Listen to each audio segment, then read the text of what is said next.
मैंने ये कहा कि वो एक हिपोक्रिट इंसान है। गौतम गंभीर।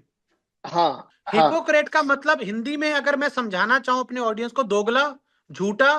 हाँ, अब दो तरीके के बात करने वाला, जिसके एक्शंस अपने शब्दों से मैच नहीं करते हैं, उसे ही कहते हैं। मनोज भाई, वैसे तो आपसे कई बार बात होती रहती है, लेकिन आज ऑल ऑफ अ सडन मैंने आपका एक स्टेटमेंट देखा टीम इंडिया के करंट कोच गौतम गंभीर को लेकर, जिसमें आपने साफ कहा कि आईपीएल हमें सिर्फ गौतम गंभीर ने नहीं जिताया, पूरी टीम ने जिताया था, लेकिन जो क्रेडिट था वो सिर्फ गौतम गंभीर को मिला।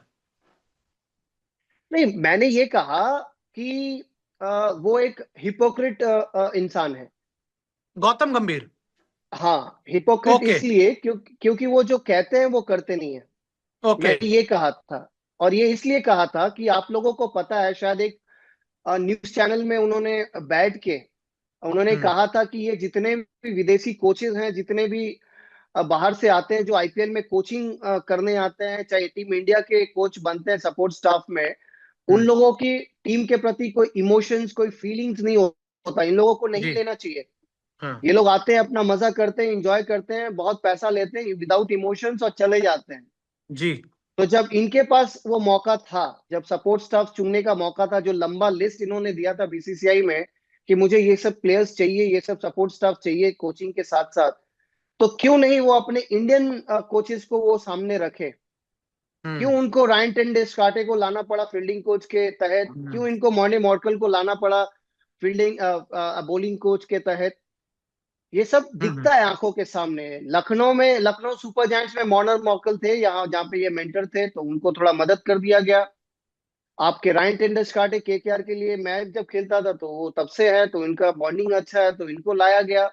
अभिषेक नायर भी अच्छे कोच है, उभरते हुए जितने भी खिलाड़ी हैं उन लोगों को बहुत मदद करते हैं, वो गाइड करते हैं, तो वो भी केकेआर में था, तो इन लोगों को लेके आया। तो ऐसा सपोर्ट स्टाफ उन्होंने कहा कि इंडियन प्लेयर्स को लाना चाहिए सामने फोरफ्रंट पे, पर उनके पास जब मौका था तो उन्होंने लाया नहीं।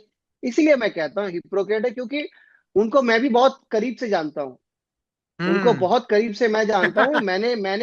मैंने क्या कंट्रीब्यूट किया है केकेआर में, सिर्फ बल्लेबाजी से नहीं, कितने ओपिनियंस, कितने प्लेयर्स को रिकमेंड मैंने किया है कि इसको लेना चाहिए। सुनील गावस्कर को आज मैं सबके सामने कहना चाहता हूँ, क्योंकि ये ऑन एयर जाएगी, इसलिए मैं चाहूंगा लोग ये जाने कि सुनील नारायण को टीम केकेआर में लेने के पीछे मनोज तिवारी का हाथ बहुत ज्यादा है।